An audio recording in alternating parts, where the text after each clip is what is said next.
um desafio. Se você sentir o desejo no coração de contribuir, porque ele vai pela fé. Tem alguém sustentando o Senhor, além do Senhor? Não, né? É a fé. É a fé, a confiança no Senhor. Então, se você sentir no coração, falar, pastor, eu quero ajudar com essa viagem missionária. Não é uma viagem para Cancún, né, pastor? Não é uma viagem para as Bahamas, é uma viagem missionária para a Índia. O pastor Ailton já esteve lá uma vez e Deus novamente o chamou e ele obedeceu. Então, nós estaremos aqui orando, intercedendo, para que o Senhor venha abençoar e abrir as portas em nome de Jesus. Estenda suas mãos para cá. Deus, nós apresentamos a vida do teu filho, o ministério, a casa. Pai, em nome de Jesus, toma ele agora nas tuas mãos, usa ele conforme a tua vontade, abre os nossos ouvidos, os nossos olhos e o nosso coração, para que possamos ouvir, guardar e colocar em prática a palavra que o teu servo ministrará essa noite.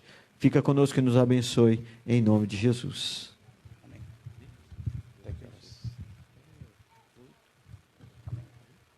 Graça e paz à Igreja de Jesus.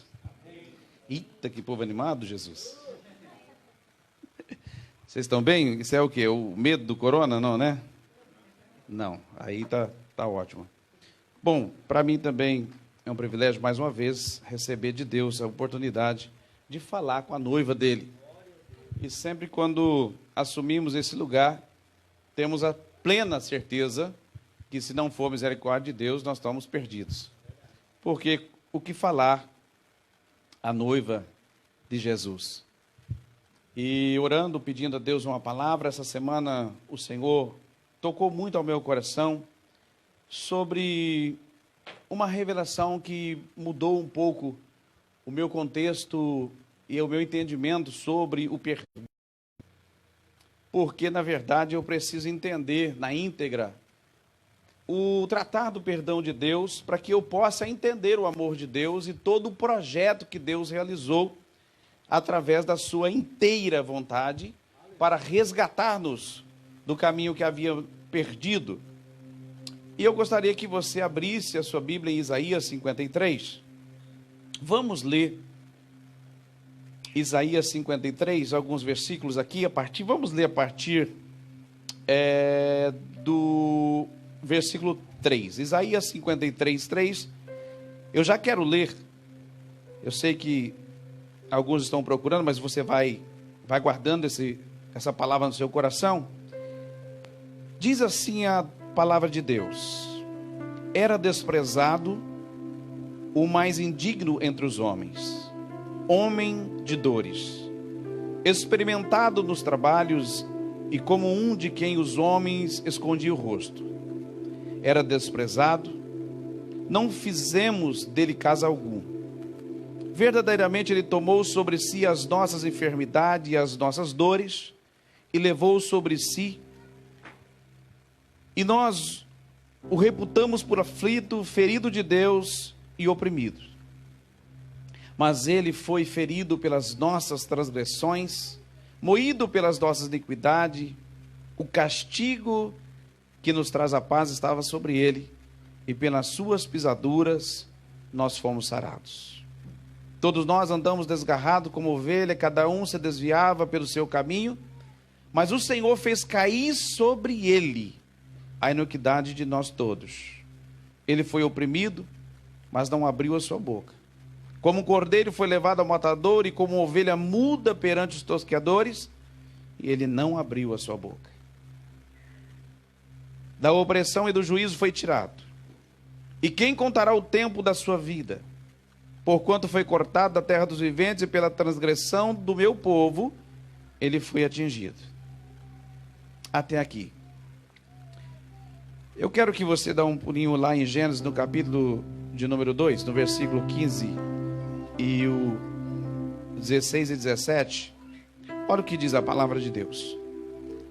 Tomou o Senhor Deus o homem e pôs no jardim do Éden para lavrar e guardar. Ordenou o Senhor Deus ao homem, dizendo: de toda a árvore do jardim comerás livremente, mas da árvore da ciência do bem e do mal, dela não comerás, porque no dia em que dela comeres, certamente morrerás. Deixa eu ler mais um texto com você, que está no livro que escreveu João, Evangelho segundo João, no capítulo 7, e o versículo 38. João 7:38. Às vezes nós passamos por esses versículos e passamos tão rápido que não prestamos atenção. E eu quero ler com você, atentando aqui para as vírgulas e para aquilo que esse versículo fala conosco.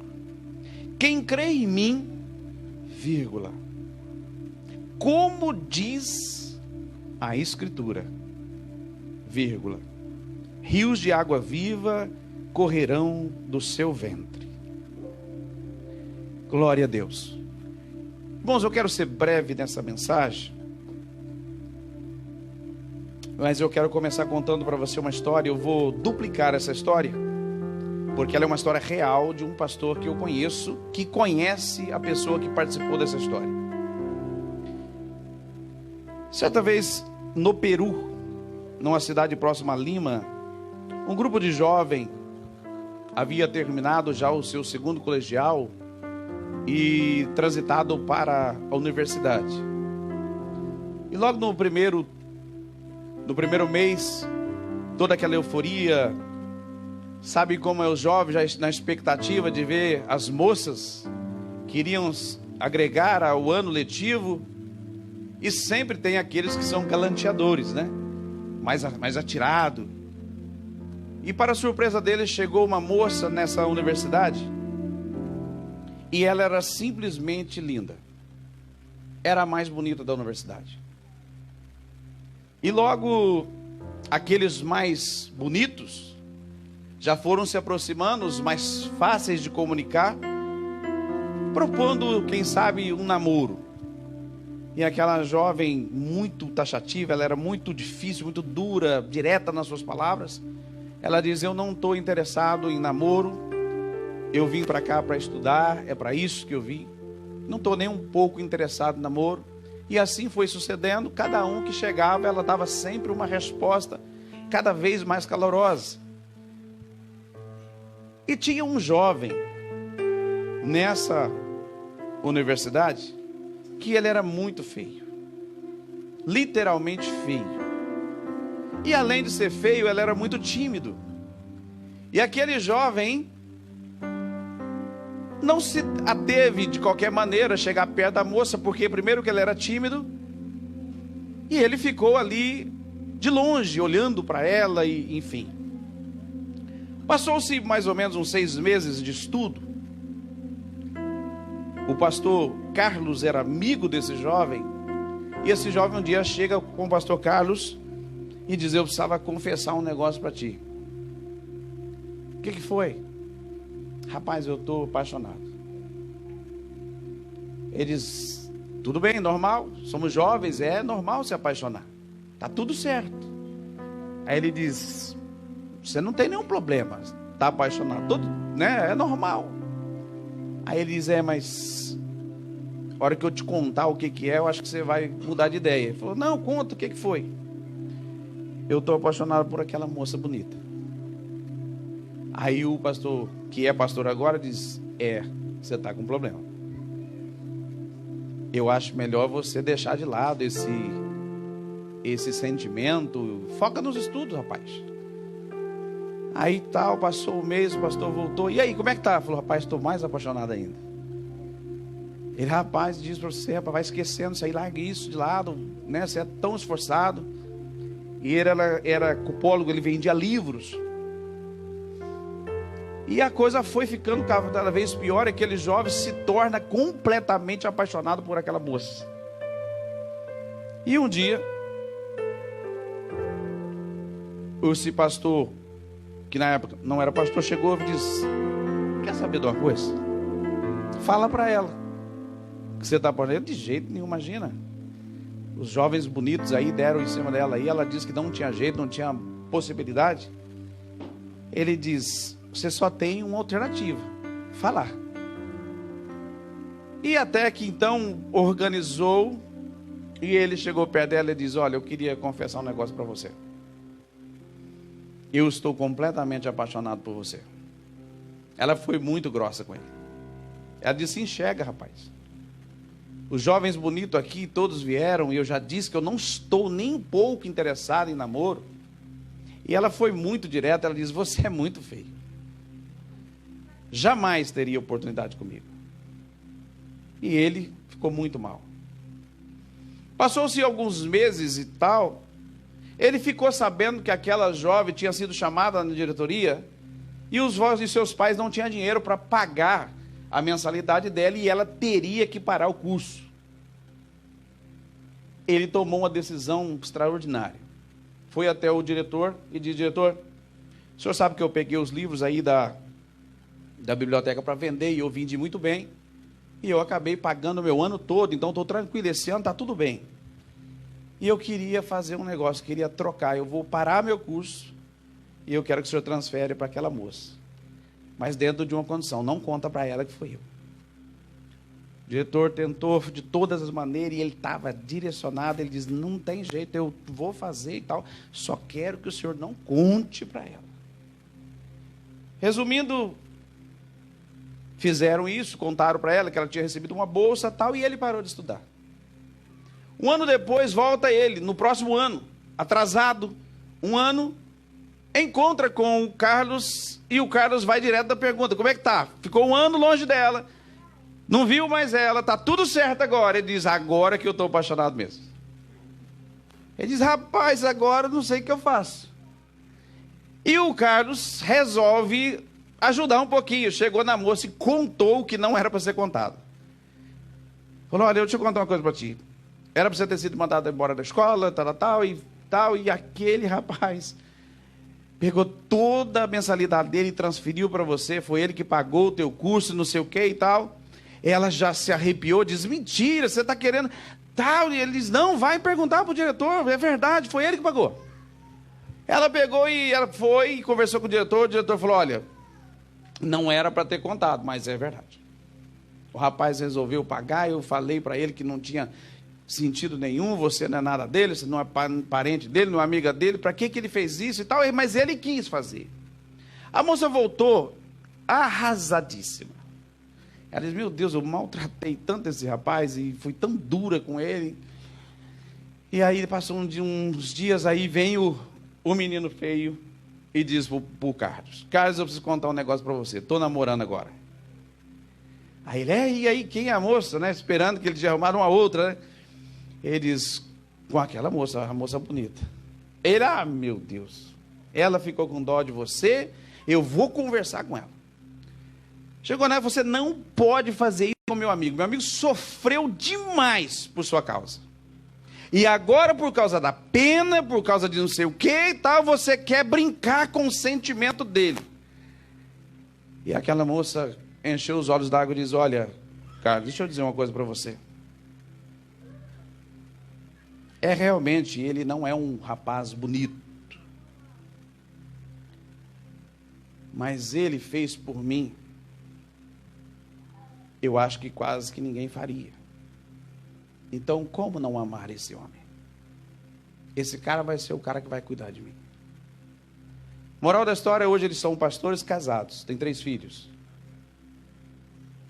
E por que eu contei essa história e dupliquei essa história? Porque eu quero falar do amor de Jesus. Eu quero falar do sacrifício de Jesus. Eu quero falar do que Jesus fez por nós. Eu quero falar do preço que ele pagou por nós. Sabe por que nós estamos vivendo uma geração que o pecado tem se tornado fácil para nós e a gente vai levando a vida como dá? E às vezes a gente lava a nossa culpa trazendo uma oferta, um dízimo, ou frequentando a igreja uma vez por semana, é porque na verdade nós não conseguimos entender na íntegra, dizendo que o que eu vou dizer é uma missão impossível, porque falar do amor de Deus é quase impossível, não, pastor? Expressar o amor de Deus. Mas eu vou tentar aqui na simplicidade te trazer para esse ambiente para que você entenda o que é o sacrifício, o que Isaías estava falando no capítulo 53. Se você olhar para o filme Paixão de Cristo, a gente chora. E se você ouvir algumas músicas melancólicas, mostrando uma foto de Jesus sendo espancado, arrancado pedaços da sua carne, mexe com as nossas emoções. Mas eu quero te tirar das emoções e para te levar para o âmbito do conhecimento e da responsabilidade. O amor de Deus é algo extraordinário, e nós temos a facilidade de catalogar ou agregar a Deus o perdão de Deus a nós, baseado no perdão que nós oferecemos ao próximo. Mas deixa eu falar uma coisa para você e vou lhe explicar. Deus nunca poderá nos perdoar como eu perdoo o pastor Fernando. Deus nunca vai poder perdoar como o Júnior perdoa a esposa, ou vice-versa, ou eu perdoo o meu filho, porque Deus é impossível de perdoar dessa maneira. Eu vou ilustrar. Vamos dizer que eu achei essa taça e ela é rara. Só tem 2 dessas no mundo. E uma eu encontrei. E eu chego em casa e digo: Rafael, preste atenção. Essa taça é algo extremamente raro. Olha para mim, Rafael, vou lhe dizer uma coisa. Eu não quero que você mexa nela. Eu não quero que você chegue perto dela. Porque se você estragar essa taça, cara, eu vou bater em você. Você vai levar no mínimo 3 chicotadas boas. Está dito. A lei foi dita, foi estabelecido algo. Mexeu na taça, quebrou a taça, apanhou. E eu saio para trabalhar. E a taça está linda. Todos os dias eu chego, vou lá lustrá-la com todo cuidado. Mas um dia eu chego, tá a taça partida ao meio. E eu chamo quem? O Rafael. Rafael, vem cá. E ele com aquela carinha linda ali, já vem assim desconfiadinho. Eu digo: Rafael, você passou perto daquela taça? Ele diz: pai, foi eu. Aí que essa vozinha que quebra o coração do pai diz: pai, por favor, me perdoa. Eu sei que o senhor falou que ia me bater, que não era para eu mexer, mas eu mexi. Eu te desobedeci, então eu queria que o senhor me perdoasse. Preste bem atenção. Naquela hora, eu, comovido pelo amor que eu tenho por ele, e aquela voz mexeu no meu coração, eu digo: tá bom. Era apenas uma taça. Está perdoado. Observa que quando o Rafael olhou para mim e disse: pai, me perdoa, o que ele queria? Não apanhar. Ele não queria a consequência do erro. Para o homem, perdoar libera o outro da consequência. Se eu devo algo ao pastor Fernando, e eu chego nele e diz: pastor, realmente o negócio ficou feio, eu não posso lhe pagar. E de repente ele é comovido, tocado pelo Espírito Santo, o Espírito Santo dá um murro nele. E ele diz: pastor, deixa quieto que lá morreu a dívida. Ele me livrou da consequência. Mas Deus não pode, Júnior, fazer isso. Porque nós lemos no livro de Gênesis, do capítulo 2, que Deus editou uma regra, uma lei, e ele diz: olha, de todas as árvores você pode comer, mas da do bem e do mal você não come, porque certamente, se comer dela, você vai morrer. Eu lhe pergunto: Deus pode voltar atrás? Agora tem que matar. Porque ele disse que mataria. E o homem comeu? Aí, você precisa entender esse amor. E se você entender esse amor, o pecado não será mais companheiro fácil para você. Deus olha para o homem e diz: você vai ter que morrer.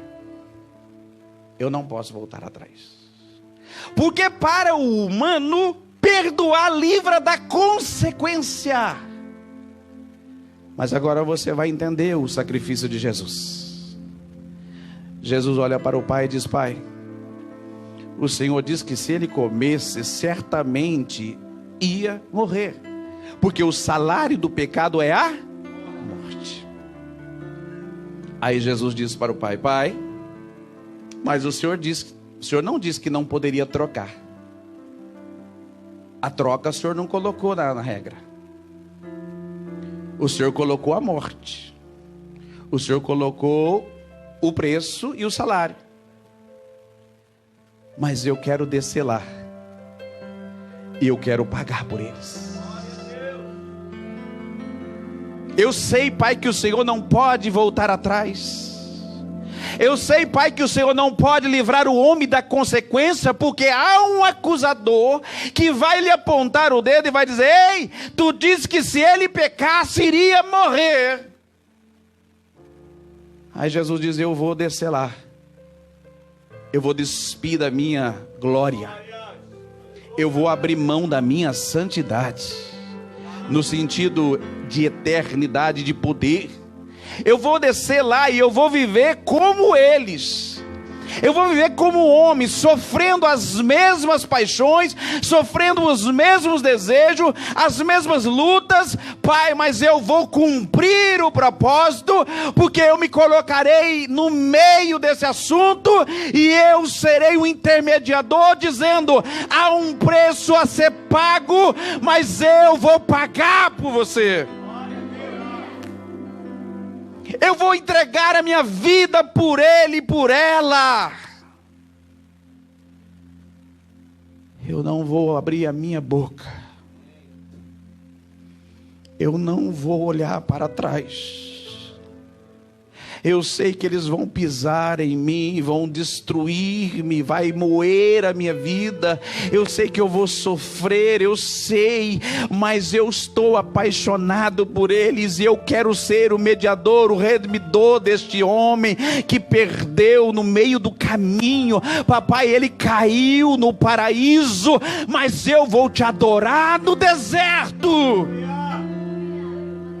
Escute, igreja, o processo da nossa remissão valeu a vida de um homem que era revestido de glória, que era o Todo-Poderoso, o Criador do céu e da terra. Ele desceu na terra, suportou sobre si as nossas dores, os nossos sofrimentos, os nossos pecados, e era tão duro para ele que ele verteu gota de sangue.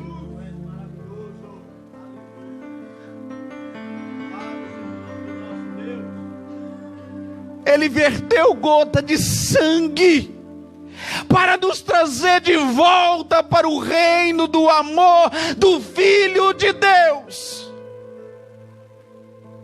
Esse é o preço. Bem, quando você for se associar com o mundo. Pense bem quando você for adornar quando o mundo se adorna.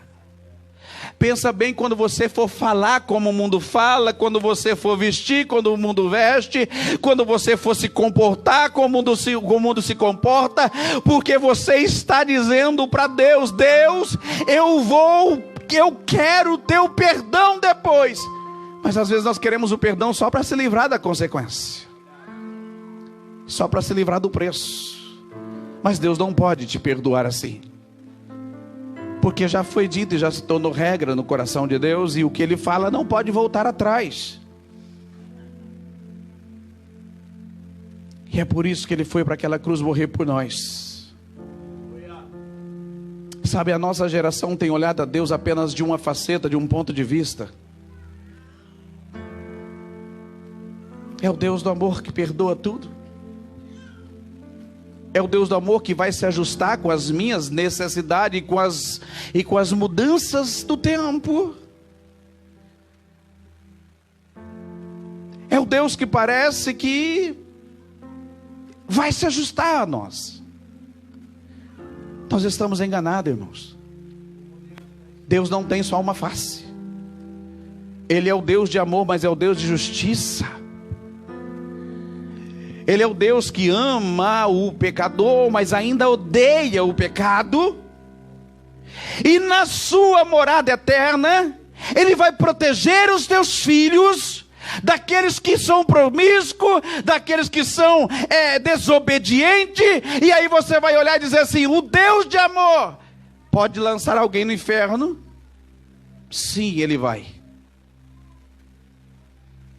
E mesmo lançando o pecador no inferno, Ele continua sendo Deus de amor, porque o Pai protege o que está dentro. É como alguém que compra uma arma para proteger os filhos dentro de casa, e o bandido vem pulando o muro e quebra a porta e vem para matar o filho, e o pai atira no bandido. Não é falta de amor, é amor por aqueles que estão dentro. Então nós precisamos olhar para Deus como o Deus da Escritura. João 7,38 diz: olha, se você crê em mim, no Jesus da Bíblia, no Jesus das Escrituras, Jesus não é algo que o pastor impõe, que a religião impõe, que a sociedade impõe, não, Ele é o Deus da Bíblia. Ainda que um homem faça cair fogo do céu, mas se ele pregar um outro evangelho que não seja da Bíblia, chama ele de maldito, porque ele não tem parte com Deus. Mas a sociedade de hoje nos oprime, nos faz viver, às vezes eu converso com pastores, e pastor diz: pastor, às vezes eu tenho que ser flexível para não perder a família, aquele grupo. Os pastores estão sofrendo para pregar o evangelho da verdade. Não pode mais confrontar o pecado, porque senão eu saio da igreja, vou para outra, na outra seita, principalmente se eu for uma família de bem financeiro, recebe de braços abertos. Mas deixa eu dizer uma coisa para você. Eu estava orando pela madrugada e dizendo: Deus, que loucura, Senhor, o que está acontecendo na terra. Um vírus vem arrebentando tudo. Sabe o que Deus disse para mim? Meu filho, o pior vírus é o que está em cima do meu altar. O coronas mata o corpo, mas não determina onde você vai passar a eternidade. A pregação que eu prego aqui, se você não estudar ela, se você não ver se tem fundamento bíblico, eu posso te enviar para o inferno, e lá não tem como sair. Jesus falou mais do inferno do que do céu, irmãos. O inferno é real. Eu sei que assusta, se começarmos a tossir, de repente uma febre pode tirar a minha vida. Meus irmãos, quantos de nós precisávamos receber um lenço com álcool do céu para limpar a nossa vida promíscua? A mesma mão do homem que levanta para adorar no domingo é a mesma mão que bate no rosto da mulher na segunda. A mesma mão que levanta para adorar a Deus é a mesma mão que fica na pornografia, trocando e assistindo filmes mundanos, que adora o diabo. Recanda abaixou. Está com medo do coronas, mas não está com medo de perder a coroa da vida. Está com medo do vírus pegar você, mas não está com medo de ver Jesus face a face, porque no Apocalipse, no capítulo 10, diz que ele não virá mais como seu Senhor bonzinho, não. Ele virá com uma espada de justiça e vai determinar ímpio: você vai para o inferno, porque você não obedeceu a minha palavra. Pastor, faz de conta, não tem nada a ver. O rico também disse isso uma vez e resolveu pedir misericórdia no lugar que não dava mais. Ele começou a dizer: tem misericórdia de mim. Pede aí para o Lázaro molhar a ponta do teu dedo e dar uma refrescadinha aqui, porque o negócio está feio aqui. Sabe o que me fala isso, pastor Fernando? Não tem paracetamol no inferno, irmã. Não tem remedinho para dor de cabeça. Não tem um jeitinho de brasileiro que dá uma subordidadezinha para ver se pega o elevador voltando para o céu. Não tem. Deixa eu dizer uma coisa para você, meu irmão, minha irmã. Com todo temor diante de Deus, não continua pecando.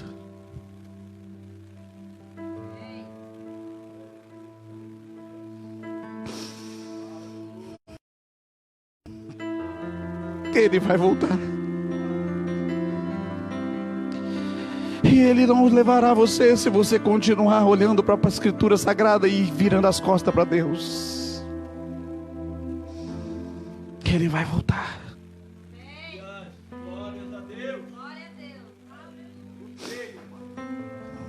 Poucos da igreja estão esperando a volta dele. Pastor, como que o senhor pode garantir isso? A igreja com medo de morrer. A igreja com medo de morrer. Querida, a morte é o maior presente que nós temos. A volta de Jesus é algo extraordinário. É algo que tem que queimar por dentro de nós.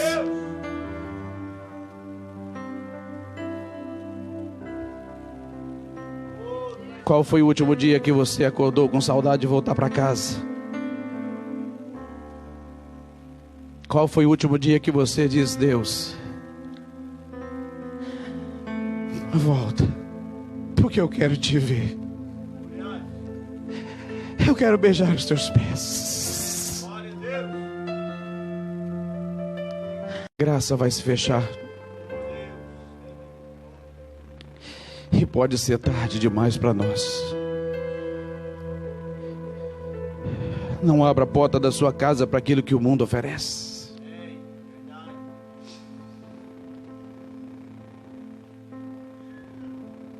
Sabe, como nós estamos vivendo numa igreja que só ama você mesmo, causado por emoção profunda ou por um grande medo. O pavor, o susto, a angústia terrível por sentir-se carregado de todos os pecados dos homens deve ter esmagado Jesus. Tal tensão extrema produz a ruptura das veias capilares que estão abaixo das glândulas sudoríparas. O sangue se mistura ao suor e se recolhe sobre a pele, depois escorre pelo corpo todo até o chão. Conhecemos a farsa do processo montado pelo Sinédrio hebreu e o enviou a Jesus a Pilatos, e o desempate entre o procurador romano e Herodes. Pilatos cede e ordena a flagelação de Jesus. Os soldados desposam Jesus e o amarram pelos pulsos a uma coluna do átrio. A flagelação efetua-se com fitas de couro múltipla, sobre os quais são fixadas 2 bolinhas de chumbo e de ossinhos. Os sinais do sudário do Turim são inúmeros, e a maior parte da chicotada nos ombros, na coluna, na região lombar e também no peito. Os carrascos devem ter sido 2, um de cada lado, de igual envergadura. Golpeiam e assoltam a pele já alterada por milhões de microscópios, hemorragias, o suor de sangue, a pele dilacera-se, racha-se e o sangue esguicha. Em cada golpe Jesus pula em um sobressalto de dor. As forças diminuem, o suor frio banha-lhe a fronte, a cabeça roda em vertigem, a náusea, arrepios que lhe corre a coluna. Se não estivesse amarrado pelos pulsos a uma grande altura, acabaria em uma poça de sangue. Depois a zombaria da coroação, com espinhos compridos mais duros do que o de acácia. Os carrascos tecem uma espécie de capacete e coloca sobre a sua cabeça. Os espinhos penetram o couro cabeludo e o fazem sangrar. Os cirurgiões sabem bem quanto sangra o couro cabeludo. Pelo sudário revela-se que um forte golpe de pau, dado obliquamente, deixou a face direita de Jesus uma chaga horrível. O nariz está deformado por uma fratura da parte cartilaginosa. Pilatos, depois de ter mostrado aquele homem despedaçado à multidão enfurecida, o entrega para ser crucificado. Carregam sobre os seus ombros de Jesus o grande braço horizontal da cruz, que pesa uns 50 quilos. O pau vertical já está plantado no Calvário, Jesus caminha a pés descalços, uma estrada cheia de pedras, o soldado açoita com cordas, o percurso por sorte não é muito comprido, cerca de 600 metros, Jesus com dificuldade, arrasta um pé após o outro, muitas vezes cai sobre o joelho, e o ombro de Jesus está coberto de chaga. Quando ele cai no chão, a trave foge-lhe e esfola-lhe o dorso. No Calvário começa a crucificação. Os carrascos despojam o condenado na sua túnica, está colada as feridas, e tira-lhe a atroz. Você nunca tira a gases do curativo de uma grande ferida contusa. Vocês mesmos não sofreram esta prova, que a pele às vezes anestesia, podem então ter consciência do que se trata. Cada linho do tecido adere à carne viva. Ao tirar a túnica, a determinação nervosa descoberta pelas chagas laceram-se. O carrasco tira a túnica com força violenta. Como é que aquela dor atroz não provoca uma síncope? O sangue recomeça a escorrer, e Jesus, estendido de costa, as suas chagas encrostam-se de pó e de brita, entra sobre o braço horizontal da cruz. O carrasco toma as medidas, um pouco de goma de madeira para facilitar a penetração dos pregos. Horrível suplício. O carrasco pega um prego comprido, pontudo, quadrado, e apoia o pulso de Jesus, e com um golpe firme de martelo crava e o bate firmemente na madeira. Jesus deve ter contraído o rosto espantosamente. No mesmo instante, o seu polegar, com um violento movimento, põe-se em posição na palma da mão, no nervo mediano é puxado. Pode-se imaginar o que Jesus deve ter experimentado: uma dor terrível, agudíssima, que difundiu-se nos dedos, repuxou-se com a língua de fogo no ombro, fulgurou-lhe o cérebro. E a dor mais insuportável que um homem possa experimentar, aquela dada pela ferida de grandes centros nervosos, normalmente provoca uma síncose e faz perder a consciência. Em Jesus não. Se ao menos o nervo tivesse sido cortado completamente, ao invés de, consta muitas vezes experimentalmente, o nervo foi destruído só uma parte, e a lesão do centro nervoso fica em contato com o prego. Quando o corpo estiver suspenso na cruz, o nervo se estenderá fortemente como uma corda de violino tenso. A cada sacudida, a cada movimento vibrará, despertando dores dilacerantes. Um suplício que dura 3 horas. O carrasco e o seu ajudante seguram a extremidade da trave, levantam Jesus, colocando primeiramente sentado e depois de pé. Depois de fazer caminhar para trás, põe em cima do pau vertical. Depois rapidamente encaixa o braço horizontal da cruz em cima do pau vertical. Os ombros da vítima se entrega dolorosamente sobre a madeira áspera. As pontas da grande coroa de espinho dilaceram os crânio. A pobre cabeça de Jesus está inclinada para frente, pois a espessura do capacete de espinho lhe impede de encostar a madeira. Cada vez mais o martírio levanta a cabeça e recomeça as fincadas agudíssimas. Prega-lhe os pés.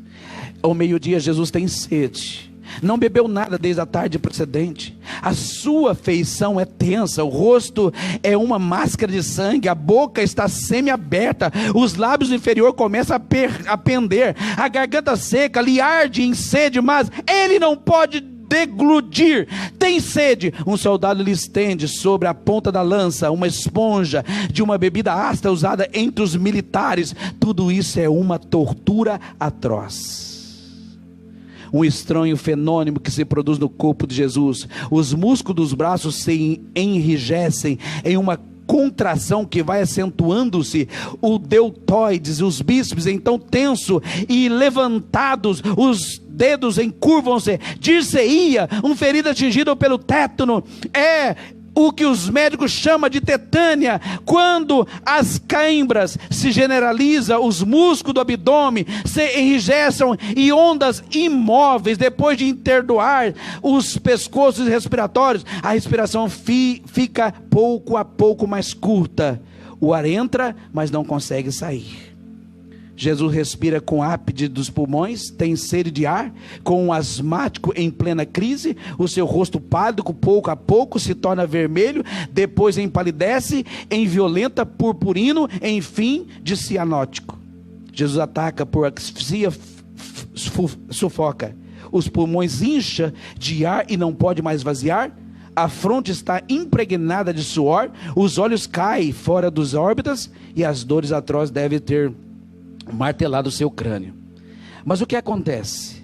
Devagar, como esforço sobre-humano, Jesus achou o ponto de apoio sobre os pregos e os pés, faz uma força com pequenos golpes, levanta-se aliviando da tensão dos braços, os músculos do tórax distendem-se, a respiração se torna mais ampla e profunda, os pulmões se esvaziam, o rosto torna a palidez privativa. Por que este esforço? Porque Jesus quer falar: Pai, perdoa-lhes, eles não sabem o que fazem. Depois de um instante o corpo recomeça a se afrouxar e recomeça a asfixia. Foram transmitidas 7 frases pronunciadas por ele na cruz. Cada vez que quer falar, ele deve levantar segurando seus pés por um prego imaginável. Daí a pouco serão 3 da tarde. Jesus está sempre lutando. De vez em quando se levanta para respirar. A asfixia periódica que está estrangulando. Uma ruptura que dura 3 horas. Todas as dores, a sede, as câimbras, a asfixia, a vibração dos nervos medianos lhe arrancam um lamento: meu Deus, por que me abandonaste? A mãe de Jesus está aos pés da cruz. Pode imaginar o sofrimento daquela mulher? Jesus grita: tudo está consumado. Em alta voz: Pai, em tuas mãos eu entrego o meu espírito. Que essa palavra fale ao seu coração, e que o Espírito Santo de Deus te ajude a você santificar cada vez mais e esperar o Rei da Glória. Que Deus abençoe. Glória a Deus. Vamos ficar em pé. Feche teus olhos aí onde você está. Feche teus olhos. Que Deus é esse que foi humilhado e foi fiel até a morte de cruz, como a Bíblia relata, como Paulo diz lá em Filipenses. Tudo que o pastor Ailton ministrou nessa noite, através da direção do Espírito Santo de Deus, esse é o Deus que nós temos pregado aqui. Ele não fugiu em nada daquilo que nós temos falado aqui dia após dia. Nós não passamos bandeja de ouro, nós não trabalhamos com o seu emocional, mas o único desejo desse altar é que você tenha relacionamento com o teu Pai, com o seu Senhor e Salvador, o autor e consumador da nossa fé, aquele que é, que era e que há de vir, o Senhor dos senhores, o Rei dos reis, está sentado à direita de Deus Pai Todo-Poderoso. Ele se entregou por mim e por você. Fala com Ele nesse momento, coloca a mão no teu coração. Peça ao Senhor para que essa palavra venha se tornar verdade em sua vida, verdade na sua vida. Nós possamos viver o Evangelho, não um Evangelho distante, mas esse Evangelho real, o Evangelho de Cristo, aquele que muda as nossas vidas. Como está a tua vida hoje? Você está praticando as mesmas coisas? Você está indo na mesma direção? A Bíblia fala que existem 2 caminhos, o caminho da bênção e o caminho da maldição. Nós não podemos ficar em cima, no meio dos 2 caminhos. Nós temos que escolher. É colocado diante de mim e diante de você.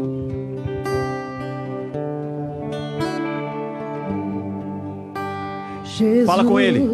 Eu quero ficar contigo, Eu quero ser teu amigo. Adore ao Senhor, adore ao Senhor. Quero comer no teu prato, calçar os meus pés nos teus sapatos e me arrastar. Laro, laro, laro, lara, e me arrastar. Laro, laro, laro, laro. Jesus, eu quero muito você. Pegar tuas sandálias, esconder. Queremos, Deus. Fala com ele, igreja. Pra você não sair. Aproxime-se do seu Deus. Pois eu quero estar perto. Achegai-vos a Deus e Ele se achegará em vós. Te abraçar. Laro, laro, laro, lara. E te abraçar. Laro, laro, laro, lara. Jesus, eu quero deitar no teu colo, te contar tudo que sei, descansar, repousar em teu peito, ouvir o teu coração e me acalmar. Laro, laro, laro, lara, e me acalmar. Laro, laro, laro, laro. Jesus, eu quero vestir suas camisas com as mangas maiores que meus braços, correr pela casa o teu encontro e me abandonar nos seus abraços e te abraçar. Laro, laro, laro, lara, e te abraçar. Laro, laro, laro, laro. Senhor, Preciso tanto. nós confiamos em Ti. Senhor, nos ajuda, Pai, a estar próximo, Senhor, próximo de Ti. Queremos estar próximos, porque Tu és o Deus de perto. Tu és aquele que nos guarda. Aleluia. Você pode aplaudir ao Senhor? Aplauda ao Senhor, adore ao Senhor. Glória a Deus. Deus abençoe a sua vida. Nessa semana a gente vai manter você informado, né, sobre as atividades da igreja. Vamos estar orando, clamando. Está orando por você, pela sua casa, pela sua família. Confia no Senhor. Espera no Senhor. Ele te guarda. O sangue de Jesus está sobre a sua vida. O sangue de Jesus está sobre a sua casa. Ele é contigo. Amém? Aleluias. Senhor, obrigado, Pai, por tudo aquilo que o Senhor fez. Obrigado, Pai, pela oportunidade que o Senhor nos deu de estarmos aqui, pelo privilégio de encontrar essa porta aberta para que pudéssemos ouvir a Tua palavra e que nós possamos colocar esta palavra em prática. Leva, ó Deus, a nossa vida, leva-nos em paz para os nossos lares, nos dê uma semana cheia da Tua presença. O mundo, as pessoas podem estar sem direção, mas nós confiamos em Ti e nós temos a direção, é o Senhor Jesus. Nós seguimos o Senhor, nós não temos medo, porque o Senhor é conosco. Estamos guardados e protegidos pelo Teu precioso sangue. Obrigado, Pai, nós Te louvamos em nome de Jesus. Que a graça do nosso Senhor Jesus Cristo, o amor de Deus e a comunhão do Espírito sejam com todos, desde agora e para sempre. A igreja diz: vá e faça discípulos. Olha, nós vamos ter... Tem cantina? Não, hoje não temos cantina. Nós vamos estar ali com os pastores na porta, como nós fazemos normalmente. Não vai ter abraço nem aperto de mão, mas eles vão estar ali desejando a você uma semana abençoada, em nome de Jesus. Nós temos também brigadeiros para o nosso projeto África. Colabore, compre, abençoe o nosso projeto da África.